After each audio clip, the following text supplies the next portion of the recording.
안녕하세요. 예. 우리 좌우 앞뒤 또 가정에서 말씀을 들으시는 우리 성도님들, 우리 옆에 계신 분 서로 인사 함께 나누시겠습니다. 함께 수고합시다. 예.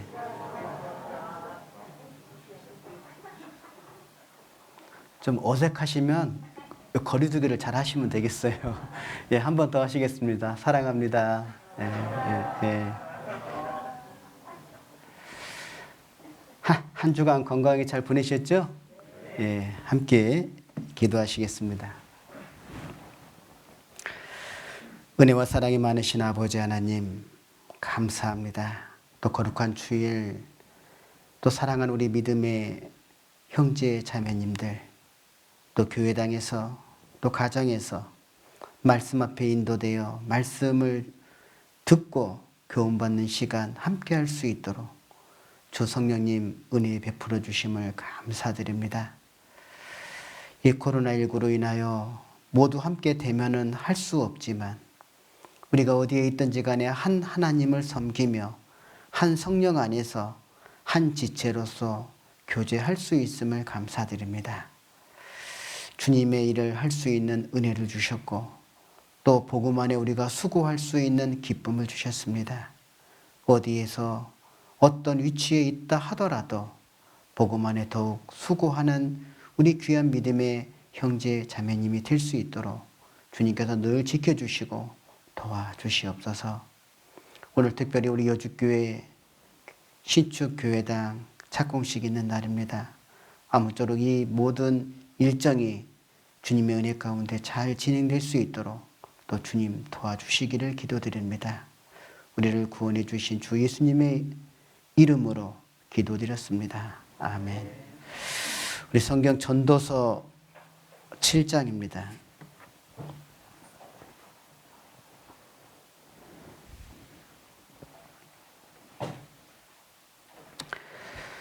1절부터 12절,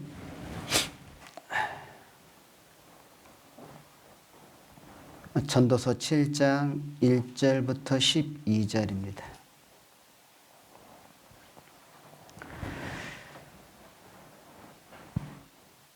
아름다운 이름이 보배로운 기름보다 낫고 죽는 날이 출생하는 날보다 나으며 초상집에 가는 것이 잔치집에 가는 것보다 나으니 모든 사람의 결국이 이와 같이 됨이라. 산자가 이것에 유심하리로다. 슬픔이 웃음보다 나음은 얼굴에 근심함으로 마음이 좋게 됨이라. 지혜자의 마음은 초상집에 있으되 우매자의 마음은 연락하는 집에 있느니라. 사람이 지혜의 책망을 듣는 것이 우매자의 노래를 듣는 것보다 나으니라. 우매자의 웃음소리는 솔 밑에서 가시나무 타는 소리 같으니 이것도 헛되니라. 타막이 지혜자의 우매하게 하고 뇌물이 사람의 명철을 많게 하느니라. 일의 끝이 시작보다 낫고 참는 마음이 교만한 마음보다 나으니 급한 마음으로 노를 바라지 말라. 노는 우매자의 품에 머무름이니라. 옛날이 오늘보다 나은 것이 어찌 미냐 하지 말라. 이렇게 묻는 것이 지혜가 아니니라. 지혜는 유업같이 아름답고 햇빛을 보는 자에게 유익하도다. 지혜도 보호하는 것이 되고 돈도 보호하는 것이 되나 지식이 더욱 아름다움은 지혜는 지혜 얻은 자의 생명을 보존함이니라. 예. 오늘 전도서 7장 말씀을 가지고 보다 더 나은 것이라는 주제를 가지고 함께 교훈을 좀 받고자 하는데요. 3절, 4절은 우리 다시 한번 같이 읽어보겠습니다. 슬픔이 웃음보다 나음은 얼굴에 근심함으로 마음이 좋게 됩니다. 지혜자의 마음은 초상집에 있으되 우매자의 마음은 연락하는 집에 있느니라. 예. 전도서 7장 말씀은 6장하고 같이 좀 연계해서 좀 말씀을 보면 유익이 된다고 말씀을 드렸죠. 전도서 6장은 자신의 일생에 희락을 누리지 못하는 인생의 허무에 대한 말씀이죠. 그래서 사람이 이 세상에 태어나서 자기의 꿈과 소망을 이루기 위해 아침부터 늦은 시간까지 수고하잖아요. 그 수고는 결국 헛되다. 이게 전도서 6장 내용입니다. 그리고 전도서 7장은 그렇기 때문에 보다 더 나은 것을 찾고 구해야 되는데 그게 창조주 은혜 안에서 찾고 구할 때 가능하다는 거죠. 그래서 전도서 7장은 우리가 정말 보다 더 나은 것을 찾아야 된다. 그 말씀인데 그래서 보다 더 나은 거 9가지를 물론 이거보다 더 많은 것들을 말씀하셨어요. 그래서 지금 9가지를 우리가 계속 생각을 해보고 있는 겁니다. 첫 번째로 아름다운 이름. 두 번째로는 죽는 날이다. 세 번째는 초상집에 가는 것. 그리고 네 번째는 슬픔이죠. 그리고 다섯 번째는 지혜의 책망을 듣는 것이고 여섯 번째는 일의 끝. 그리고 일곱 번째는 참는 마음. 여덟 번째는 옛날. 그리고 아홉 번째는 지혜입니다. 근데 우리가 지금 계속 슬픔에 대해서 좀 같이 교훈을 받고 있는데 오늘도 이 슬픔에 대해서 세 번째 시간을 좀 갖게 되었습니다. 7장 3절 4절을 제가 다시 한번 읽어보겠습니다. 슬픔이 웃음보다 나음은 얼굴에 근심함으로 마음이 좋게 됩니다. 자, 거기 한번 표시 한번 해보세요. 왜 슬픔이 웃음보다 낫냐? 얼굴에 근심함으로 마음이 좋게 된다. 이렇게 되어 있거든요. 그죠? 그리고 4절에 보면 지혜자의 마음은 초상집에 있으되 우매자의 마음은 연락하는 집에 있느니라. 이렇게 되어 있죠. 그래서 그리스도인이 진정으로 슬퍼하며 근심해야 될 것이 무엇이냐. 이렇게 해서 반복해서 지금 말씀을 드리는데 첫 번째가 주님과 멀어지는 것. 그러니까 첫사랑을 버리는 거죠. 이거에 대해서 슬퍼하며 근심해야 된다. 그리고 두 번째는 멸망하는 영혼에 대해서 슬퍼하며 근심해야 되고 그리고 세 번째는 하나님의 은혜에 미치지 못하는 자가 있을까 슬퍼하며 근심해야 된다. 여기까지 지난 시간에 말씀을 좀 배웠고요. 오늘은 네 번째로 그리스도인이 진정으로 슬퍼하며 근심해야 될 게 뭐냐? 그게 교회라는 겁니다. 교회. 자, 성경 고린도 후서 11장입니다.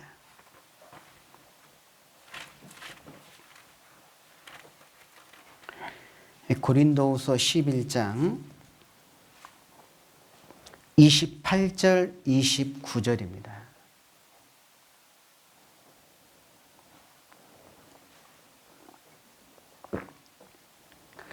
고린도후서 11장 28절 29절. 자, 우리 같이 읽어보겠습니다. 이 외의 일은 고사하고 오히려 날마다 내 속에 눌리는 일이 있으니 곧 모든 교회를 위하여 염려하는 것이라. 누가 약하면 내가 약하지 아니하며 누가 실족하게 되면 내가 애타지 않더냐. 자, 거기 표시한다면 이 외의 일은 고사하고 거기 표시하시고요. 내 속에 눌리는 일이 있다. 내 속에 눌리는 일, 그게 교회다. 이렇게 표시하겠습니다. 여러분, 이 고린도 후서 이 11장을 조금 내용을 설명을 드린다면 1절부터 15절까지 이게 어떤 내용이냐면 사도 바울이 복음을 전할 당시 거짓 사도들이 있었어요. 그 거짓 사도들과 비교할 때 바울의 자랑을 설명하는 겁니다. 그리고 16절부터 21절까지 내용이 어떤 내용이냐면 이제 바울이 지금 자랑을 했잖아요. 그 바울이 자랑한 거에 대한 해명을 하는 거예요. 예. 그리고 22절부터 33절은 이제 바울이 어떤 수고를 했는지 그리고 바울이 어떤 고난을 받았는지를 자세히 설명하는 거예요. 그런 내용을 갖고 있는데 지금 28절에 보면 이 외의 일은 고사하고 오히려 이 말이잖아요. 그러니까 이 내용은 뭐냐면 지금까지 언급했던 사실 외에도, 그러니까 이 고린도 후서 11장에 지금 언급했던 이 사실 외에도 복음을 위해서 내가 겪은 게 있다는 거예요. 그 얘기를 하는 겁니다. 이 외의 일은 고사하고 오히려. 그 내용이 어떤 내용이냐. 바로 28절 다시 보겠습니다. 내 속에 뭐가 있어요? 눌리는 일이 있었다. 그것도 날마다. 자, 28절을 다시 보면 이 외의 일은 고사하고 오히려 날마다, 그러니까 지금 이 고린도서 11장에 내가 복음 때문에 고난받고 수고한 것이 많은데 이거 외에 날마다 내 속에 눌리는 것이 있었다. 그게 뭐냐? 교회를 염려하는 거다 이 말이에요. 예. 그래서 이 눌린다라는 것이 헬라어로 에피스타시스라고 되어 있는데 그 뜻이 뭐냐면 이 마음을 무겁게 걱정한다 그 뜻이더라고요. 그러니까 사도 바울은 매일매일 이 마음을 무겁게 눌리는 게 있었어요. 걱정되는 게 있어요. 그게 교회입니다. 교회. 예. 왜 사도 바울 마음속에 날마다 교회에 대한 염려가 있었냐? 염려가 있었어요. 자 보십시오. 자, 사도 바울이 복음을 전해서 교회가 생겨났잖아요. 그죠? 복음이 생겨났는데 지금 고린도서 11장에는 거짓 사도들이 나와요. 그러니까 이 거짓 사도들 때문에 교회에 많은 문제들이 생겨난 거예요. 자 보십시오. 먼저는 11장 29절에 보면 뭐라고 되어 있습니까? 누가 약하면 내가 약하지 아니하며 누가 실족하게 되면 내가 애타지 않겠느냐. 그 말이 뭐죠? 교회 안에 실족해 하는 일들이 나타나는 거예요. 실족해 하는 일들이. 염려가 되겠어요? 안 되겠어요? 염려가 되지 않겠습니까? 그리고 그뿐만 아니라 이 거짓 사도들 때문에 교회 안에 분파가 생기는 거예요. 자, 고린도전서 11장을 보겠습니다. 11장.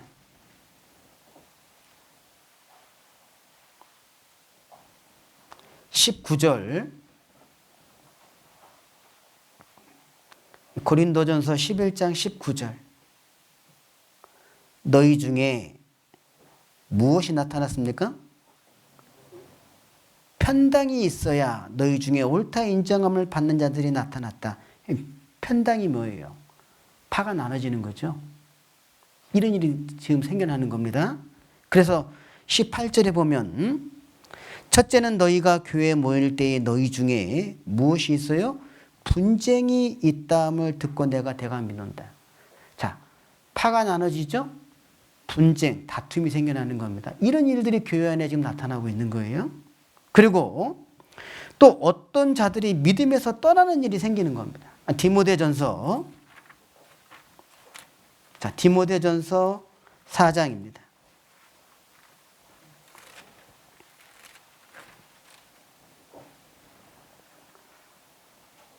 1절. 디모데전서 4장 1절. 그러나 성령이 밝히 말씀하시기를 후일에 어떤 사람들이 믿음에서 뭐라고 되어 있어요? 떠나 이렇게 되어 있죠. 미혹해 하는 영과 귀신의 가르침을 쫓으리라. 교회 안에 진짜 이런 일들이 나타나는 거예요. 염려가 되겠습니까? 안 되겠습니까? 되죠. 예. 그래서 어떤 자들이 믿음에서 떠나는 일이 나타나고 또 그뿐만 아니라 이 거짓 교사들, 성경에 보면 일이라고 되어 있잖아요. 응? 그 일이 같은 거짓 교사들이 교회를 아주 혼란스럽게 하는 일들이 나타나는 거예요. 사도행전 20장을 보겠습니다.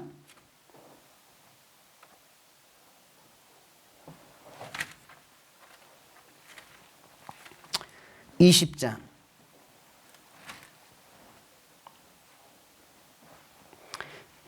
29절, 30절.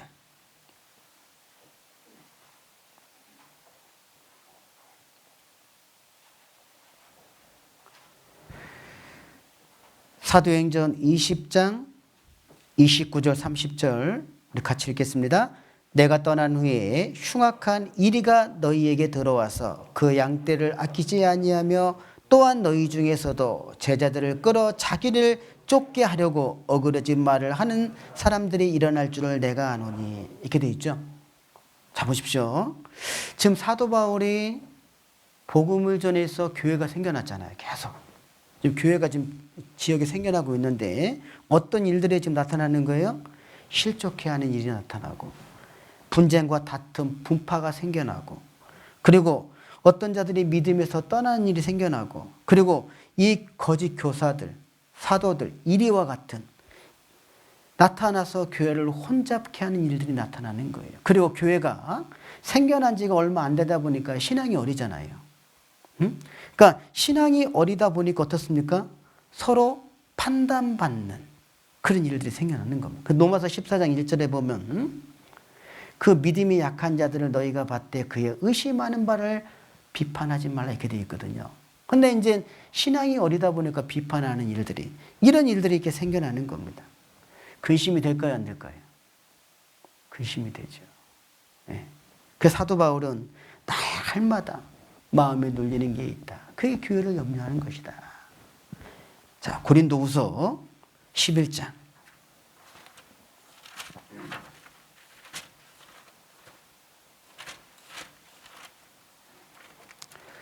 29절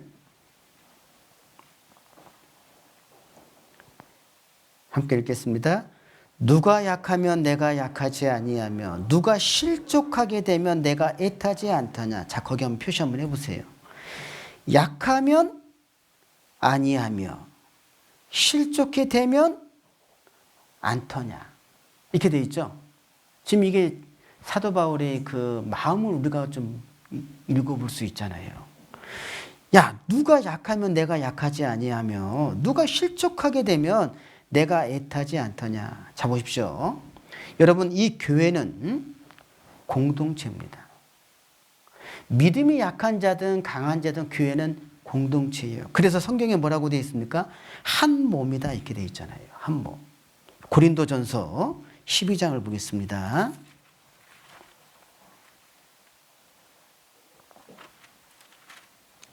12장 26절을 보겠습니다.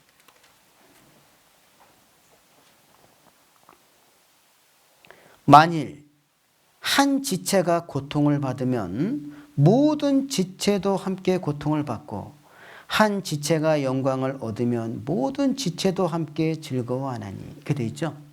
왜냐하면 공동체거든요. 응?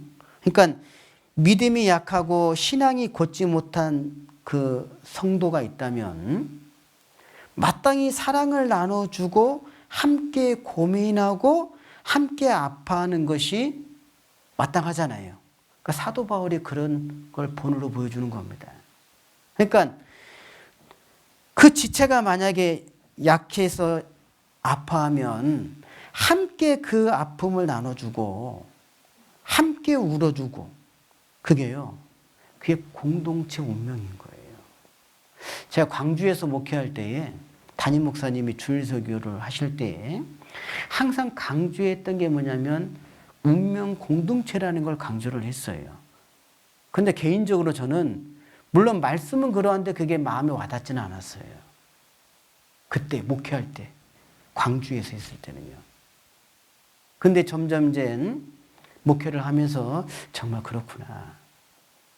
사도 바울이 왜 그때 심정이 조금은 이해가 되는 겁니다. 만일 한 지체가 고통을 받으면 모든 지체도 함께 고통을 받고 한 지체가 영광을 얻으면 모든 지체도 함께 즐거워하나니. 9장 고린도전서 9장 22절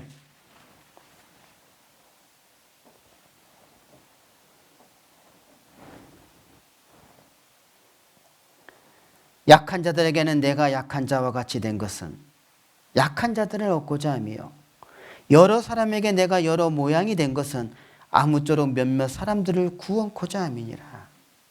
여러분, 이 짤막한 한 구절 말씀이지만 사도 바울의 마음이 좀 느껴지십니까? 응? 내가 약한 자들에게는 약한 자와 같이 됐다. 그 이유가 뭐예요? 혹 구원할까? 그 영혼을 건질까? 응? 내가 여러 모양이 된 것은 아무쪼록 몇몇 사람들이라도 구원코자 함이라. 그래서 고린도서 11장 29절에 누가 약하면 내가 약하지 아니하며 이렇게 되는 거예요. 누가 실족하게 되면 내가 애타하지 않느냐. 그래서 여기서 애타하다라는 것이요, 이게 어떤 뜻이냐면 이 속에서의 불이 탄다는 뜻입니다. 그러니까 날마다 사도 바울 마음속에 뭐가 있었냐? 교회를 염려하는 거예요. 그게 속에서 불이 타는 것처럼 탔던 겁니다. 그러니 어느 지역의 어느 교회에서 어떤 일이 생겼다라는 얘기를 소식을 들었을 때 사도 바울 마음이 어떻겠어요? 응? 그래서 사도 바울이 얼마나 마음에 불이 타는 것처럼 탔냐면, 여러분 고린도전서 8장에 보면 고린도 교회에 어떤 일이 있습니까? 우상의 제물을 먹는 일이 있었잖아요. 응? 형제라고 하는데 우상의 제물을 먹어요. 그래서 믿음이 약한 자가 그것을 보고 어떻게 합니까? 마음에 시험을 받는 일이 생겨나는 겁니다. 그거에 대해 사도 바울이 뭐라고 이야기합니까? 나 고기 안 먹겠다. 누구 때문에요? 그 어린 신앙 때문에. 그게 사도 바울의 마음인 거예요. 응? 자, 고린도 후서를 한번 찾아보겠습니다. 찾은 김에 후서 8장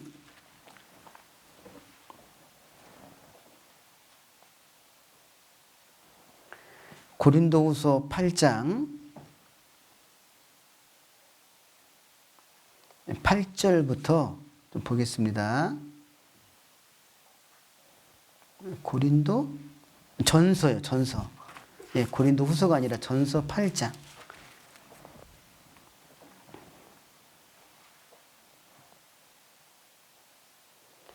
고린도전서 8장 8절부터 13절인데요. 식물은 우리를 하나님 앞에 세우지 못하나니 우리가 먹지 아니하여도 부족함이 없고 먹어도 풍성함이 없느니라. 그런즉 너희 자유함이 약한 자들에게 거치는 것이 되지 않도록 조심하라.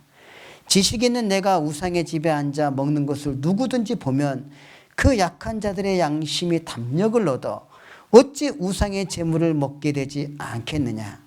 그러면 내 지식으로 그 약한 자가 멸망하나니 그는 그리스도께서 위하여 죽으신 형제라. 이같이 너희에게 형제에게 죄를 지어 그 약한 양심을 상하게 하는 것이 곧 그리스도에게 죄를 짓는 것이니라. 13절은 같이 읽겠습니다. 그러므로 만일 식물이 내 형제로 실족해 하면 나는 영원히 고기를 먹지 아니하여 내 형제를 실족치 않게 하리라. 사도 바울 마음에는 그런 속에서 불이 타는 애틋한 마음이 있는 거예요. 그리고 또요, 여러분 사도 바울은 성도들이 병든 것을 보면 속에서 타는 겁니다. 응?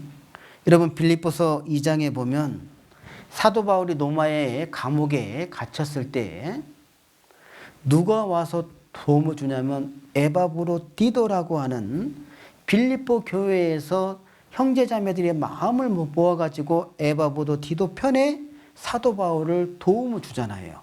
근데 에바브로디도가 그 바울을 섬겨주다가 중병에 걸려요. 그때 사도 바울이 어땠습니까? 하나님 앞에 엄청 기도하잖아요. 왜? 에바브로디도 때문에 사도 바울의 마음의 근심뿐만 아니라 이 빌립보 교회의 근심이 됐다고 되어 있거든요.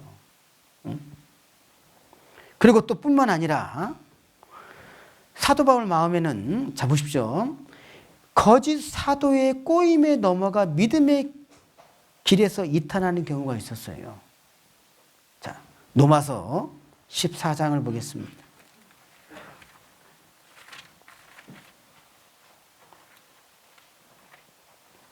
로마서 14장 20절. 로마서 14장 20절입니다. 우리 같이 읽어보겠습니다. 식물을 인하여 하나님의 사업을 무너지게 말라. 만물이 다 정하되 꺼리낌으로 먹는 사람에게는 악하니라. 이렇게 되어 있죠. 예. 이 식물로 인하여 하나님의 사업을 무너지게 말라. 이런 일이 있거든요. 근데 15절에 보면 14장 15절에 만일 식물을 인하여 내 형제가 그다음 뭐라고 되어 있어요? 근심하게 되면 이는 내가 사랑으로 행치 아니함이니라. 이렇게 되어 있죠. 그러면서 23절 후반절에 뭐라고 되어 있습니까? 믿음으로 쫓아하지 아니하는 모든 것이 뭐라고요? 죄니라. 이런 일이 있는 겁니다. 이 식물 때문에 형제 자매에게 근심을 주거나. 예. 근데 이때 당시에 그런 일들이 많았거든요. 응?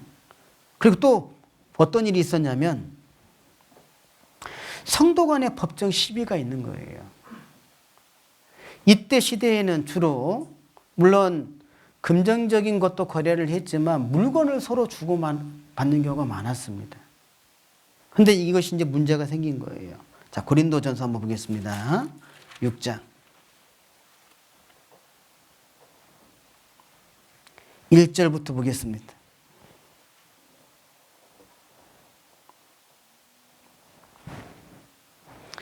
너희 중에 누가 다른 이로 더불어 일이 있는데 구태여 불의한 자들 앞에서, 이 불의한 자들은 믿음이 없는 사람들이죠. 그러니까 이방인들을 말하는 겁니다. 왜 이방인들 앞에서 송사하고 성도 앞에서 하지 아니하느냐 그 말이에요. 그러면서 뭐라고 이야기하냐면 4절에 그런즉 너희가 세상 사건이 있을 때에 교회에서 경히 여김을 받는 자들을 세우느냐? 내가 너희를 부끄럽게 하려 하여 이 말을 하노니 너희 가운데 그 형제가 이를 판단할 만한 지혜 있는 자가 이같이 하나도 없느냐? 형제가 형제로 더불어 송사할 뿐더러 믿지 아니하는 자들 앞에서 하느냐? 너희가 피차 송사함으로 너희 가운데 이미 완연한 허물이 있나니 차라리 불의를 당하는 것이 낫지 아니하며 차라리 속는 것이 낫지 아니하냐. 너희는 불의를 행하고 속이는구나. 저는 너희의 형제로다. 자, 이제 이게 어떤 내용이냐면요. 서로 이제 물건을 주고받았는데 좀 문제가 생긴 거예요. 그래가지고 이 문제를 가지고 세상으로 말하면 법정에 호소를 하는 겁니다. 지금 법정에 누가 있어요? 믿음이 있는 형제들이 좀 서 있는 거예요. 왜 그렇게 하냐 이 말이죠. 그러면 그게 하나님께 영광이 되겠습니까? 안 되겠습니까? 영광이 안 되죠. 이런 내용을 보면 우리에게 참 많은 교훈이 돼요. 예.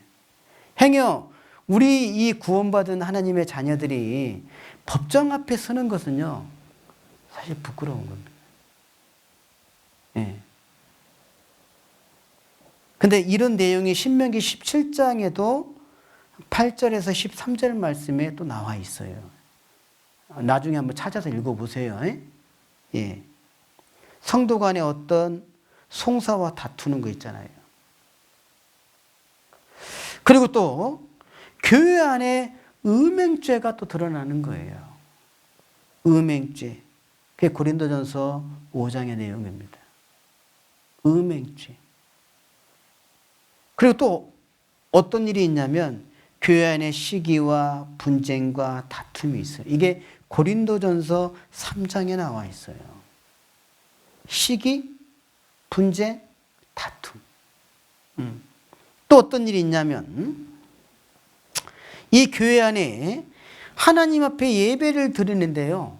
이 합당치 않게 예배를 드리는 겁니다. 분쟁과 편당이 있는 거예요. 한번 생각해 보세요. 이런 일들이 교회 안에 드러나는 겁니다. 그러니 고린도후서 11장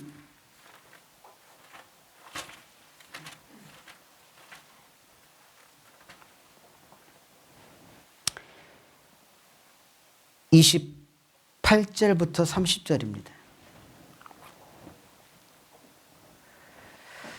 이 외의 일은 고사하고 오히려 날마다 내 속에 눌리는 일이 있으니 곧 모든 교회를 위하여 염려하는 것이라. 거기 교회 이렇게 좀 밑줄 표시하시고요. 가정이라고도 좀 적어놓고 구역이라고도 좀 적어놓고요. 그리고 개인도 이렇게 한번 적어놔 보세요.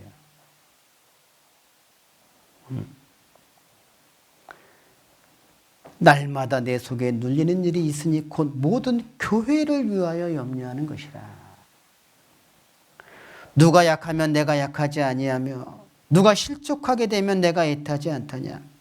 30절 내가 부득불 자랑할진대 나의 약한 것을 자랑하리라. 이렇게 되어 있죠. 여러분 보십시오. 이 성경에 보면 거짓 사도들의 자랑은요, 자기 신분을 자랑합니다. 자기 신분을 자랑하고, 자기 혈통을 자랑하고, 자기의 위치를 자랑하고, 자기의 배운 학식을 자랑하고, 자기의 어떤 언변을 자랑하잖아요. 하지만 사도 바울은 어떤 자랑을 합니까? 하나님 앞에서 받은 고난. 이 교회와 복음 때문에 자기가 겪었던 여러 가지 환난들, 자기의 약한 것을 자랑한다 이 말입니다. 근데 놀라운 것은 그 안에 그리스도의 능력이 있다는 거예요. 자, 우리가 무엇을 자랑해야 될까요? 내가 교회 임원으로서 날마다 그 교회를 염려하고 애탔던 거 있잖아요. 그거는요, 정말 자랑이죠, 자랑. 그 큰 자랑이 될 겁니다. 고린도후서 12장 9절 10절입니다.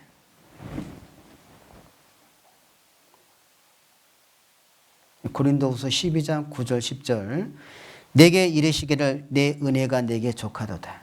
이는 내 능력이 그 다음 뭐라고 되어 있습니까? 약한 데서 온전하여 짐이라 하신지라.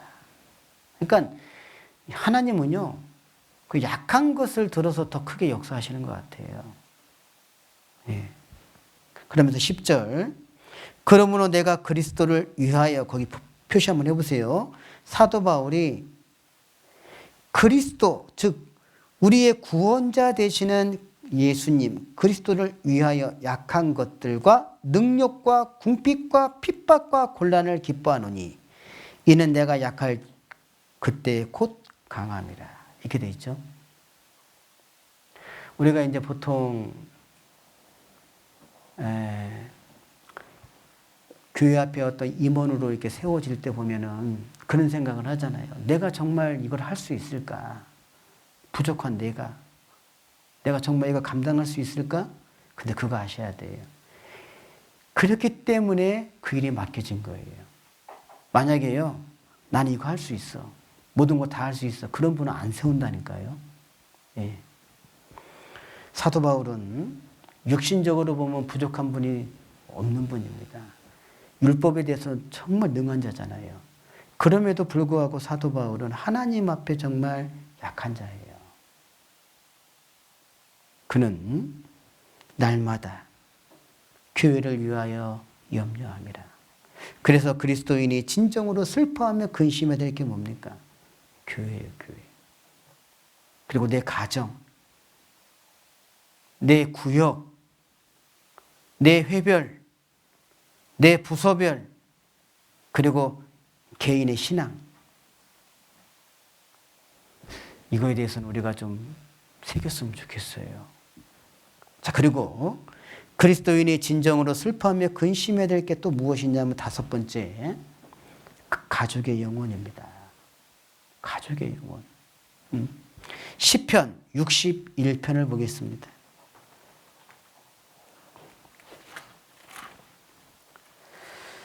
시편 61편 1절부터 4절입니다.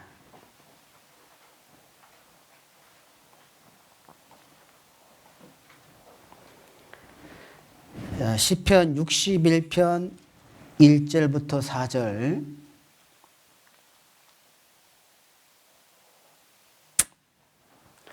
하나님이여 나의 부르짖음을 들으시며 내 기도에 유의하소서. 내 마음이 눌릴 때에, 거기 표시하겠습니다. 내 마음이 눌릴 때에, 지금 다윗의 고백입니다. 내 마음이 눌릴 때에 땅 끝에서부터 주께 부르짖으오리니 나보다 높은 바위에 나를 인도하소서. 주는 나의 피난처시여 원수를 피하는 견고한 망대심이시니라. 내가 영원히 주의 장막에 거하며 내가 주의 날개 밑에 피하리이다. 이 시편 61편은 다윗의 시입니다. 이게 어떤 내용이냐면요, 이 시편 61편의 이 배경이, 여러분 다윗의 아들 압살롬이 있죠. 압살롬이 반역을 하잖아요. 그래서 압살롬의 반역으로 다윗이 쫓기는 시기에 하나님 앞에 왕권을 회복시켜 달라고 기도한 것이 시편 61편 내용입니다. 그래서 1절부터 4절 내용은 그 다윗이 그때 당시에 억눌린 마음으로 주께 나아오는 왕의 호소예요. 나의 이 왕권을 다시 회복시켜 달라고 고백하는 겁니다. 그리고 5절부터 8절 말씀은 하나님이 나의 이 기업을 다시 이렇게 회복시켜 주신 거면 내가 하나님 앞에 서원한 것을 반드시 이행하겠다라는 고백입니다. 여러분, 그래서 시편 61편 2절에 다윗이 마음이 뭐라고 되어 있습니까? 눌릴 때 이렇게 되어 있죠. 이 눌릴 때에 헬라어로 빠토푼데 수위를 입히다 그 뜻이에요. 그러니까 이때 당시에 다윗의 마음의 상태가 어떤 상태냐면 죽은 자는 수위를 입잖아요.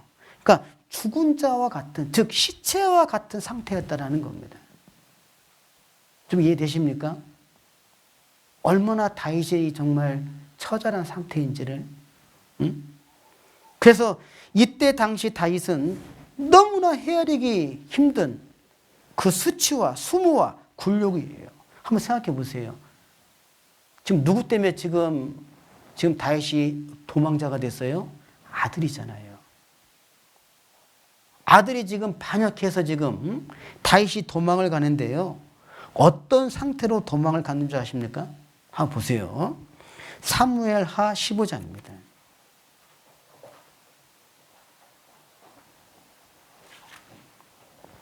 사무엘하 15장.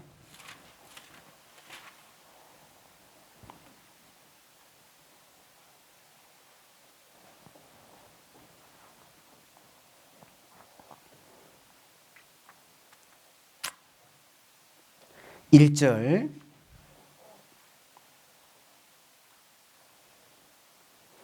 이후에 압살롬이 자기를 위하여 병거와 말들을 준비하고 전배 50명을 세우니라. 거기 자기를 위하여 표시 한번 해보세요. 그리고 6절 무릇 이스라엘 무리 중에 왕께 재판을 청하여 오는 자들에게 압살롬의 행함이 이 같아서 이스라엘 사람의 마음을 어떻게 했어요? 도적질했다고 되어 있죠. 12절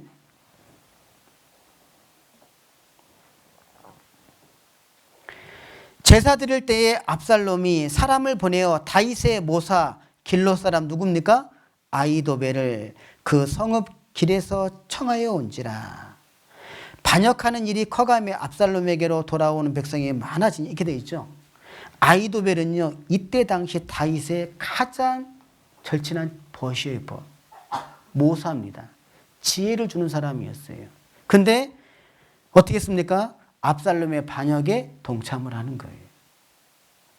그러니 다윗이 어떻게 했어요? 13절, 14절에 보면 사자가 다윗에게 와서 고하되 이스라엘의 인심이 다 압살롬에게로 돌아갔나이다 한지라. 14절 다윗이 예루살렘에 예루살렘에 함께 있는 모든 신복에게 이르되 일어나 도망하자. 자, 거기에 표시하면 일어나 도망하자.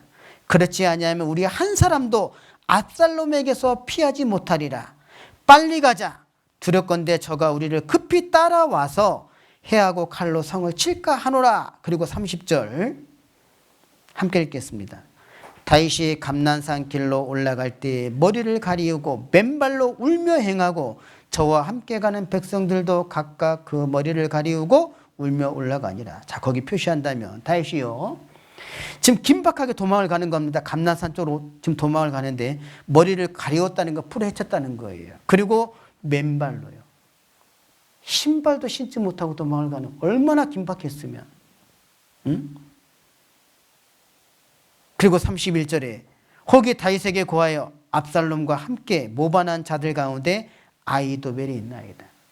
세상에 가장 친한 벗 아히도벨이 다윗을 반역했던 거예요. 지금 다윗의 지금 처지가 어떻습니까? 수의를 입은 자와 같도다. 맞아요, 안 맞아요? 죽은 시체와 같은 상황인 거예요. 그뿐만 아니라요, 17장 1절부터 4절에 보면 아히도벨이 이런 말을 합니다.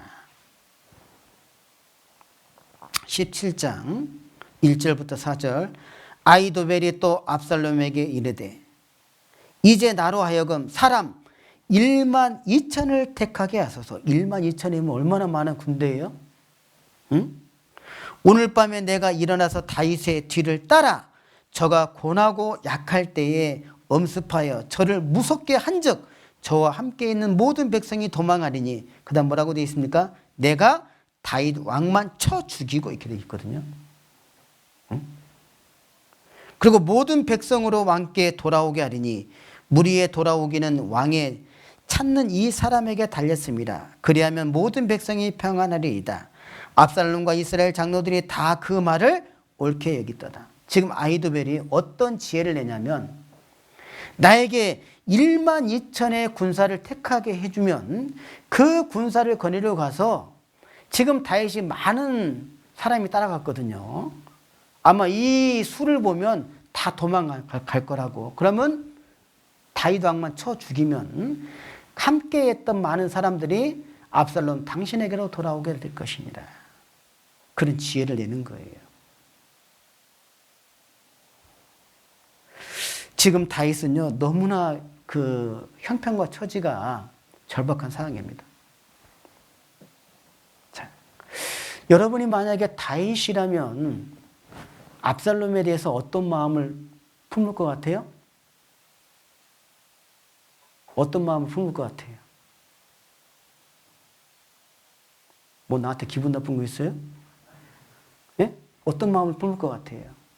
아들이지만 지금의 이 처지가 누구 때문에 생겨난 거예요? 아들 압살롬이잖아요. 그러면 압살롬에 대한 다윗의 마음이 어땠을 것 같아요?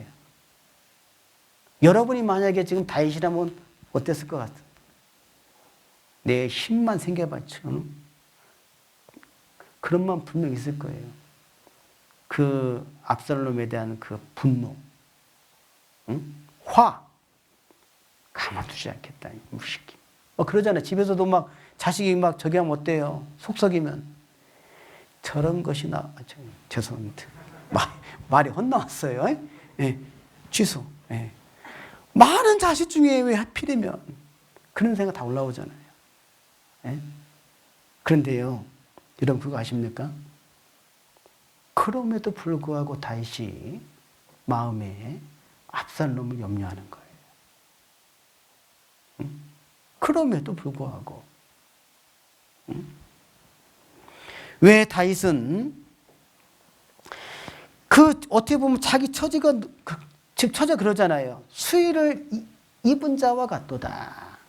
그러니까 죽은 사람과 같다고 잘 고백을 하잖아요. 지금 처지를. 응? 그런 처지임에도 불구하고 다윗은 압살롬을 용서하고 압살롬이 회개하고 돌아오기를 기다리는 겁니다.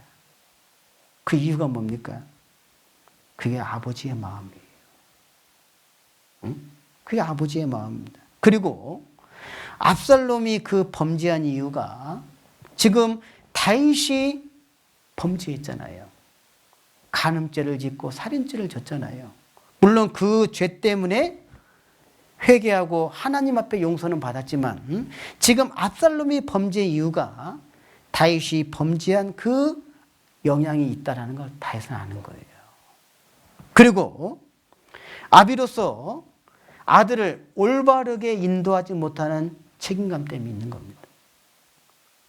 그리고 다윗의 마음에 뭐가 있냐면 나도 간음죄와 살인죄를 졌지만 하나님께 회개하고 용서받은 것처럼 압살롬이 그렇게 되기를 간절히 바랬던 겁니다.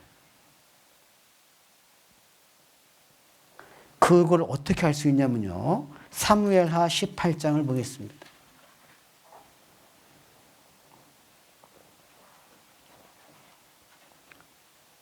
18장 5절 6절을 보겠어요. 왕이 다윗입니다. 요압과 아비새와 이때에게 거기 요압 아비새 이때 표시하겠습니다.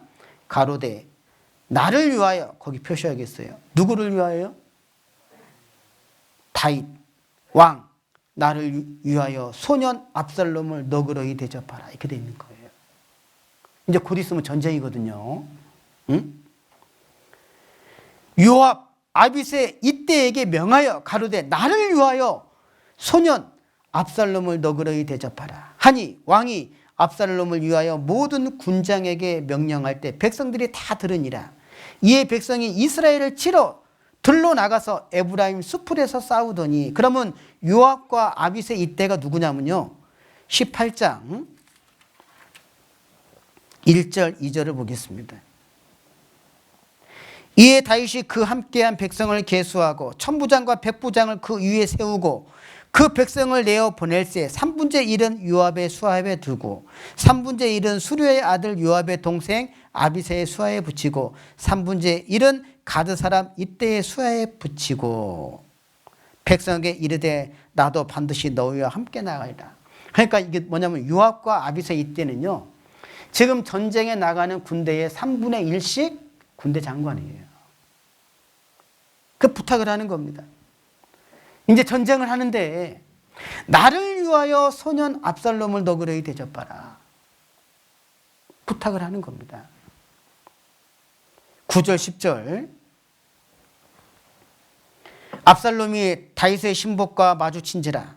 압살롬이 노새를 탔는데 그 노새가 큰 상수리 나무 번성한 가지 아래로 지날 때에 압살롬의 머리털이 그 상수리 나무에 걸림에 저가 공중에 달리고 그 탔던 노새는 그 아래로 빠져나간지라. 이게 어떤 상황인지 알겠죠? 지금 다윗의 군대들과 압살롬의 군대들이 전쟁을 했는데 지금 압살롬의 군대들이 지금 패하게 되는 겁니다. 그러니까 다급하게 지금 압살롬이 노새를 타고 도망을 갔는데 상수리 나무에 걸리게 된 거예요. 10절 한 사람이 보고 요압에게 고하여 가로되 내가 보니 압살롬이 상수리 나무에 달렸더이다. 그러니까 14절 15절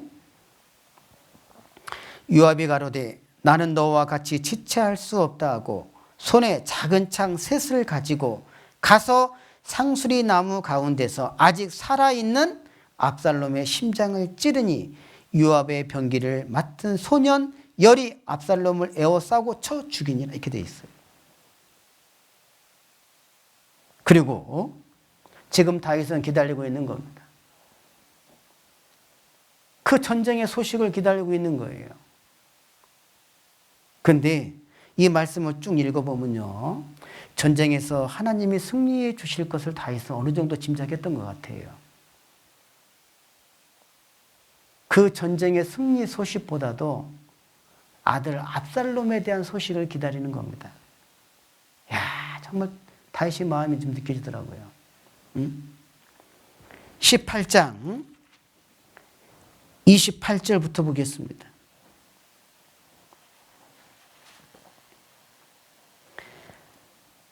아히마아스가 외쳐 왕께 말씀하되 평강하옵소서 하고 왕의 앞에서 얼굴을 땅에 대고 절하여 가로되 왕의 하나님 여호와를 찬양하리로소이다.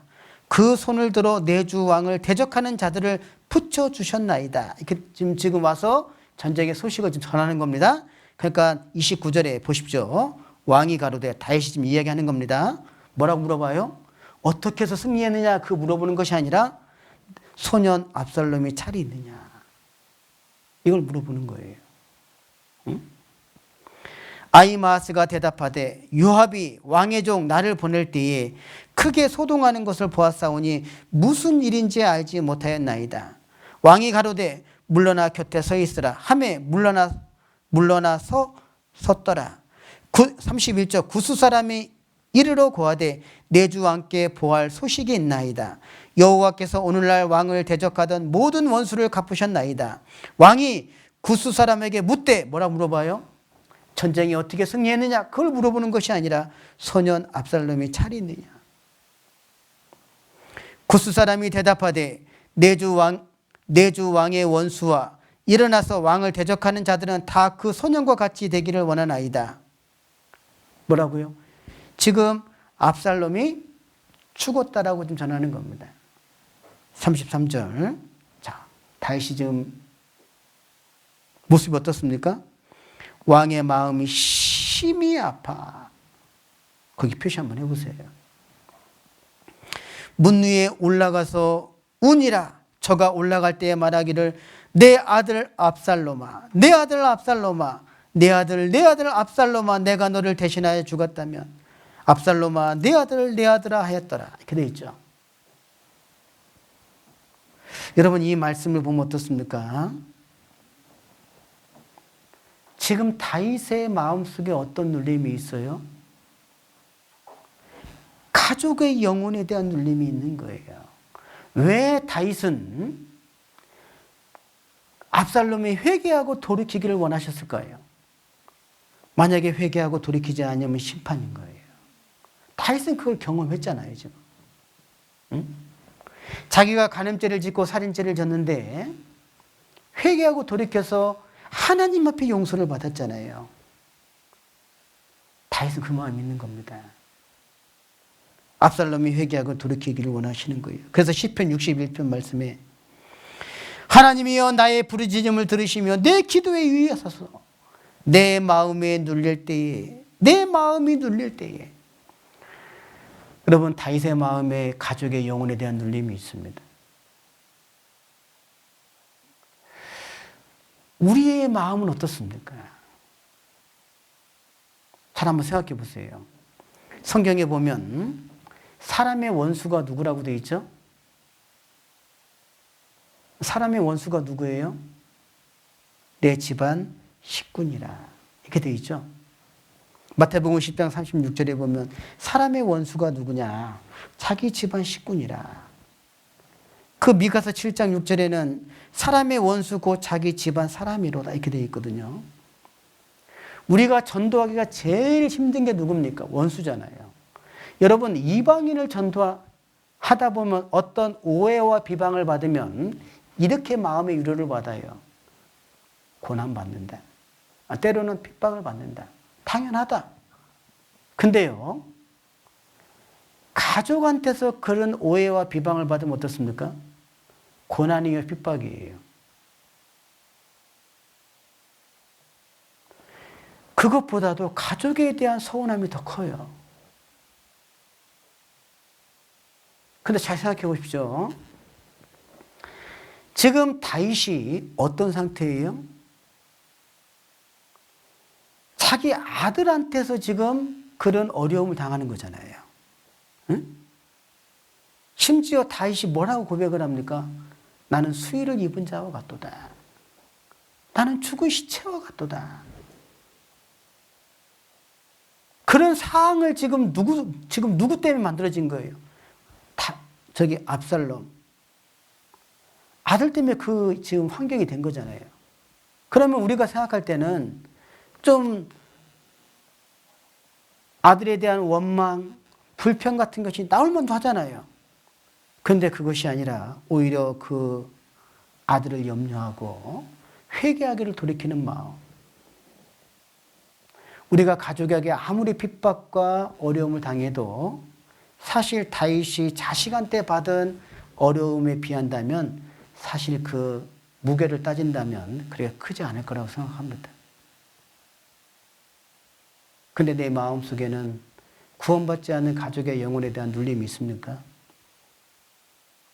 원망이 커요? 눌림이 커요? 이거는 부인들이 생각해 보셔야 돼요. 네. 저는 이 말씀을 보면서 그렇다.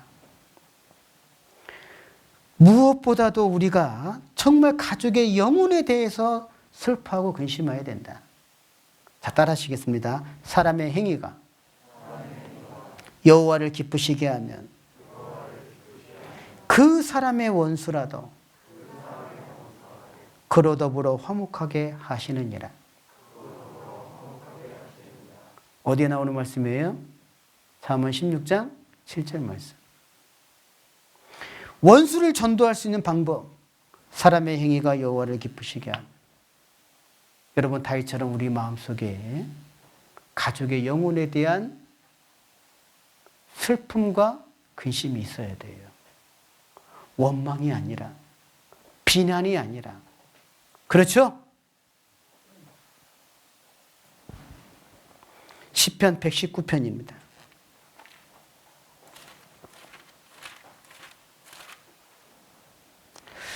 시편 119편 28절.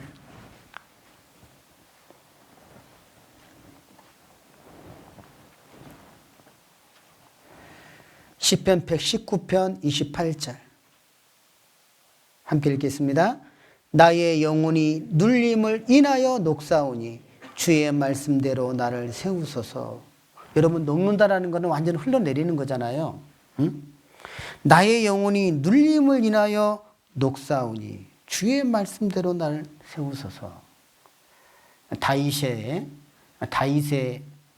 그 가족에 대한, 그 가족의 영혼에 대한 그 눌림의 마음이 그 우리의 마음이 되기를 원합니다. 그래서 그리스도인이 진정으로 슬퍼하며 근심해야 될 것, 가족의 영혼이에요. 그리고 또 하나는 여섯 번째, 그리스도인이 진정으로 슬퍼하며 근심해야 될 것, 여섯 번째, 마귀의 올무에 빠질까? 슬퍼하고 근심해야 됩니다. 디모데전서 3장입니다.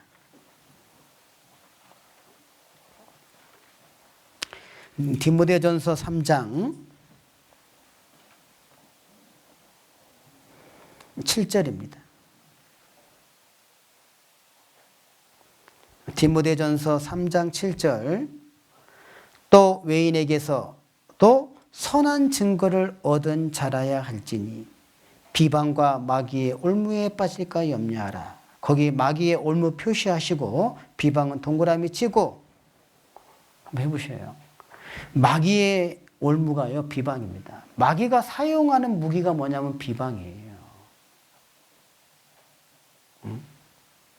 여러분, 이 디모데전서는, 여러분, 디모데는 어린 나이에 하나님의 말씀을 전하는 일을 했습니다. 그러니까 목회자라고 하죠. 근데 보십시오. 자, 이 디모데가 목회했던 교회가 에베소 교회잖아요. 근데 에베소 교회에 이단적인 교훈을 가르치는 거짓 교훈들이 들어오게 되는 겁니다. 지금 어린 나이에 목회를 하고 있는데, 근데 이 소식을 바울이 들은 거예요. 그래서 바울이 이 에베소 교회를 가고 싶어 했는데, 지금 이 바울은 빌립보 교회를 방문하기로 다 지금 일정을 지금 해놓은 겁니다.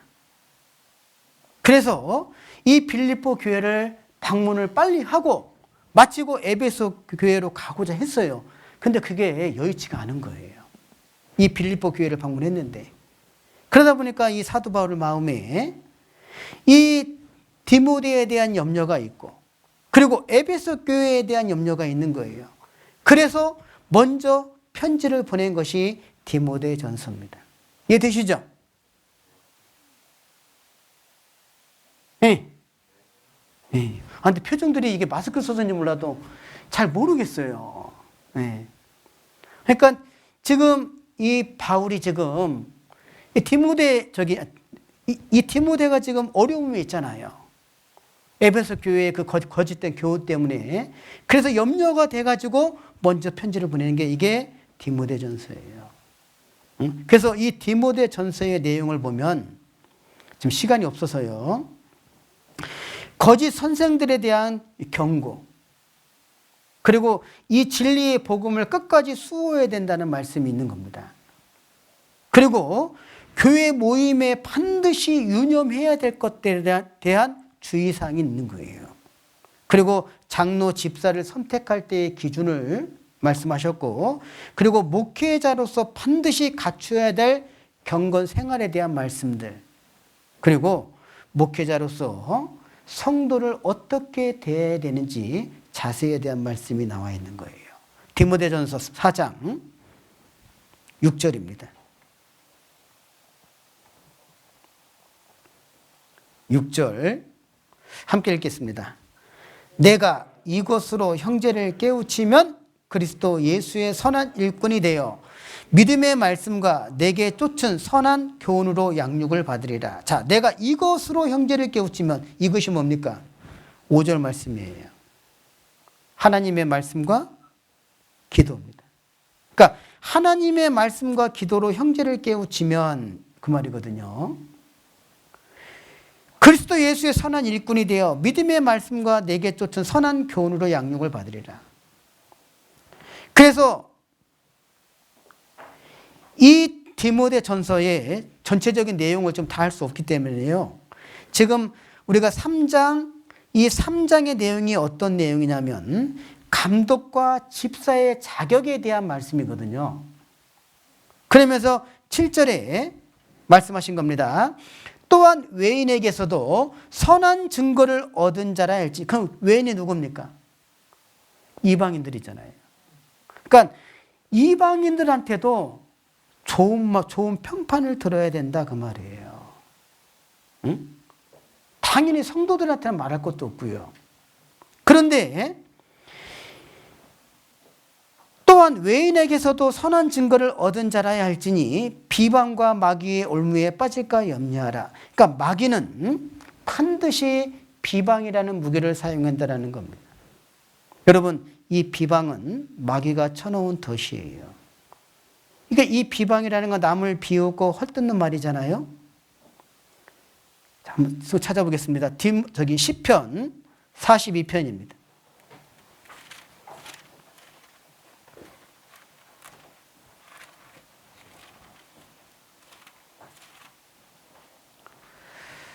(10절)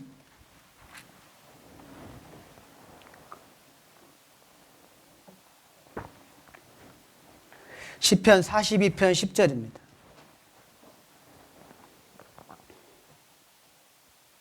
함께 읽겠습니다. 내 뼈를 찌르는 칼같이 내 대적이 나를 비방하여 늘 말하기를 내 하나님이 어디 있느냐 하는도다. 이 비방은요, 마귀의 올무입니다. 그래서 그 디모데전서 3장 7절에 마귀의 올무에 빠질까 염려라. 마귀의 올무, 이게 헬라어로 파기다 투 디아블로, 즉 마귀가 쳐놓은 덫이다 그 말이에요. 그 덫이 뭐예요? 비방입니다. 응? 그래서 사람들이 나를 비방하여 늘 말하길 네 하나님이 어디 있느냐. 여러분, 마태복음 18장에 보면 예수님과 제자들이 가버나움에 계실 때 천국에서 누가 크니까 질문을 합니다. 도대체 천국에서 누가 크니까? 예수님이 한 어린아이를 제자들 앞에 세워놓고 뭐라고 이야기합니까? 섬김 받는 자가 크다고요? 섬겨주는 자가 크다고요? 그거를 설명을 했어요. 이 어린아이와 같이 섬겨주는 자가 큰 자다. 섬겨주는 자가 되라. 왜 지금 제자들 마음에 그런 질문을 했을까요? 마음에 분유함이 생기는 겁니다. 왜? 예수님을 따라서 이제 복음을 전하는 길에 함께 하다 보니까 어때요? 저 제자보다는 내가 더 나은 것 같아. 아무리 봐도. 그런데 내 생각에는 저 제자보다는 내가 더 나은 것 같은데 그거에 대한 예수님 답을 듣고 싶은 거예요. 도대체 천국에서 누가 큰 자입니까? 그래서 마태복음 18장에 그 베드로가 또 이런 질문을 하죠. 주의 형제가 내게 죄를 범하면 몇 번이나 용서하는 게 좋겠습니까? 7번까지 하오리까? 이렇게 질문을 했죠. 그러니까 베드로는 자기가 생각하니까 7번까지는 용서해 줄 수 있을 것 같아요. 그 다음은요. 용서를 한다는 거예요. 그거에 대한 값을 지불해야 된다는 거예요. 베드로의 마음에 그게 있는 겁니다. 그럼 베드로의 마음에만 그런 마음이 있겠냐고요. 여러분 마태복음 20장에 이런 일이 있었습니다. 그 마태복음 20장 20절로 24절에 보면 세베대의 아들 어미가 그 두 아들이 있었어요. 야고보와 요한이 있는데 예수님에게 와서 청하잖아요. 선생님, 제 두 아들 야고보와 요한을 하나들은 주의 우편에 앉게 해주시고 하나들은 주의 좌편에 앉게 하여 주시옵소서 청하거늘. 요 얘기를 다른 제자들이 들었어요. 성경에 뭐라고 되어 있습니까? 한번 찾아볼까요? 마태복음 20장.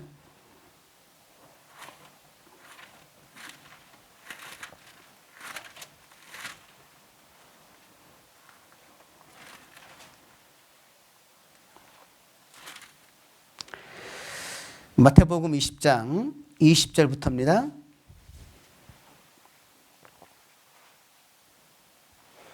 그때 세베대 아들의 어미가 그 아들들을 데리고 예수께 와서 절하며 무엇을 구하니 예수께서 가라사대 무엇을 원하느냐 가로되 이 나의 두 아들을 주의 나라에서 하나는 주의 우편에 하나는 주의 좌편에 앉게 명하소서. 이렇게 이야기했죠. 그러니까 24절 함께 읽겠습니다. 열 제자가 듣고 그 두 형제에 대하여 분이 여기거늘. 열 받아요, 안 받아요?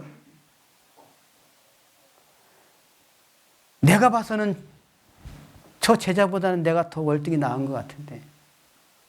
여러분, 이게 비방입니다. 이걸 마귀가 사용한다 그 말이에요. 응? 마귀가. 그래서 헬라어로 파기다 투 디아블로. 이게 마귀의 올무다. 마귀가 쳐놓은 덫이다. 이게 비방입니다. 그래서요. 이거 마귀의 올무에 빠질까? 이거에 대해서 정말 조심하셔야 됩니다. 응? 디모데후서 2장입니다.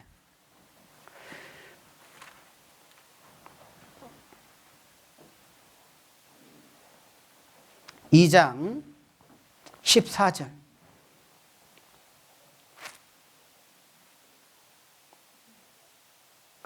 너는 저희로 이 일을 기억하게 하여. 너희는 저희로. 저희가 누구냐면 2절에 보면 2절에 누가 나오냐면요. 충성된 사람들에게 부탁하라 그랬잖아요. 이 충성된 사람들입니다. 자, 보겠습니다. 너는 저희로 이 일을 기억하게 하여. 그럼 무엇을 기억하라는 거냐면 디모데전서 6장 4절 5절에 보면 거짓 교사의 가르침이 나오거든요.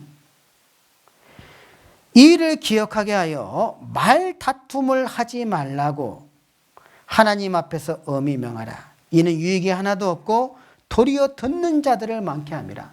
이때 당시에 거짓 교사의 가르침이 있었어요. 그러다 보니까요. 마귀가 쳐놓은 덫이잖아요. 이 비방하는 것이. 이게 들어오게 된 겁니다. 디모데후서 3장 23절부터 26절입니다. 어리석고 무식한 변론을 버리라. 이에서 다툼이 나는 줄 알미니라. 마땅히 주의 종은 다투지 아니하고 모든 사람을 대하여 온유하며 가르치기를 잘하며 참으며 거역하는 자들을 온유함으로 징계할지니 혹 하나님이 저희에게 회개함을 주사 진리를 알까 하실까 하며 26절 함께 읽겠습니다. 저희로 깨어 마귀의 올무에서 벗어나 하나님께 사로잡힌 바 되어 그 뜻을 쫓게 하실까 함이니라. 마귀의 올무에서 벗어나야 된다. 깨어야 된다는 거예요. 그래서 그리스도인이 진정으로 슬퍼하며 근심해야 될 게 뭐냐? 마귀의 올무에 빠질까 봐. 그렇죠? 그래서요, 그 잠언 27장 11절에 보면 내 아들아 지혜를 얻고 내 마음을 기쁘게 하라. 그리하면 나를 비방하는 자에게 내가 대답할 수 있겠노라. 그러니까 나를 비방하는 자에게 내가 대답할 수 있는 것은 지혜를 얻고 내 마음을 기쁘게 하라. 그 지혜가 누구예요? 예수님이잖아요. 그래서 그리스도인은 진정으로 슬퍼하며 근심해야 될까? 마귀의 올무에 빠질까? 자, 야고보서 4장을 보겠습니다. 제가 이 말씀을 보고 야고보서 4장 11절에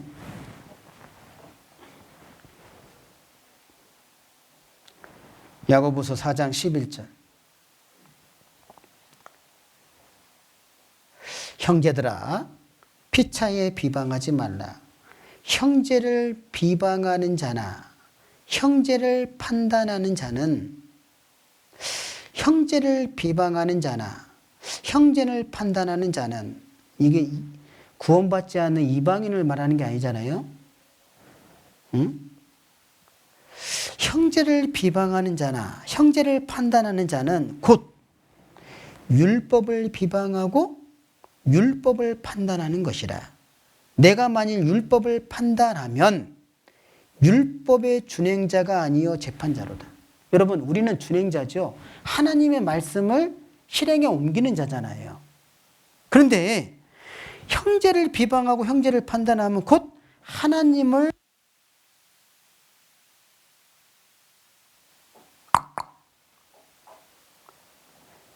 그러니까 형제를 비방하고 형제를 판단하면 곧 하나님을 비방하고 하나님을 판단한 것 같다는 거예요. 정말 무섭더라고요. 그래서 그렇기 때문에 마귀의 올무라고 하는 거예요. 마귀가 쳐놓은 덫. 그게 비방입니다. 그래서 그리스도인이 진정으로 슬퍼하며 근심해야 될 것. 첫 번째, 주님과 멀어지는 것. 첫사랑을 버리는 거죠. 두 번째, 멸망하는 영혼에 대해서. 세 번째, 하나님의 은혜에 미치지 못하는 자가 있을까? 네 번째, 교회죠. 다섯 번째, 가족의 영혼입니다. 여섯 번째, 마귀의 올무에 빠질까? 이거를 슬퍼하고 근심해야 된다. 좀 함께 교훈을 받았습니다. 기도하시겠습니다. 은혜와 사랑이 많으신 아버지 하나님, 감사합니다. 오늘 또 주일을 맞이해서 마땅히 그리스도인이 진정으로 슬퍼하며 근심해야 될 것을 함께 교훈을 받았습니다. 사도 바울같이 날마다 교회를 염려하였던 것처럼 내 가족의 영혼을 염려하고 그리고 마귀의 올무에 빠질까 염려했던 것처럼 정말 우리 구원받은 그리스도인들이 더욱 깨어서 신앙생활을 할 수 있도록 하나님 도와주시옵소서. 사랑하는 우리 여주교회 모든 성도님들, 이 코로나19로부터도 지켜주시고 이 마지막 때 더욱 깨어서 하나님의 영광을 위한 삶이 되도록 도와 인도해 주시길 기도합니다. 주 예수님의 이름으로 기도드렸습니다.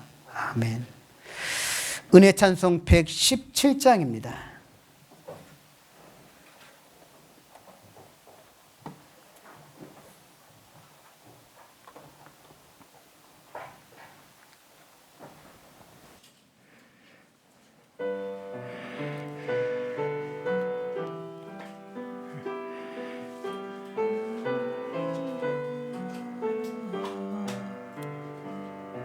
널 사랑하신 주 예수 그 아름다운 이름 내 귀에 노래 같으니 그 이름 찬양해.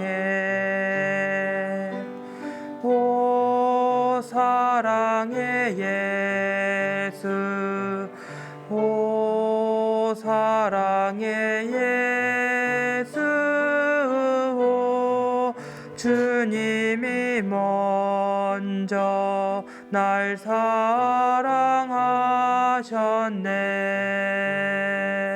주 나를 사랑하심을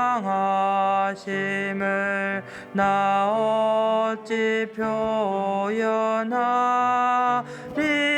내 맘에 차고 넘치니 주님만 사랑해. 오 사랑의 예수 오 사랑의 예수 오 주님이 먼저 날 사랑하셨네. 주 나를 위해 죽으사 날 자유하게 하며 그 흘린 보배 피로써 날 정결케 했네. 오 사랑의 예수 오 사랑의 예수 오 주님이 먼저 날 사랑하셨네.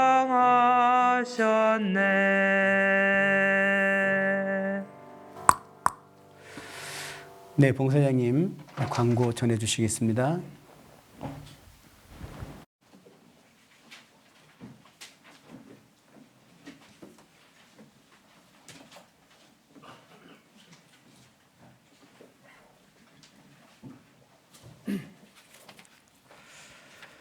네, 교회 앞에 광고 드리겠습니다.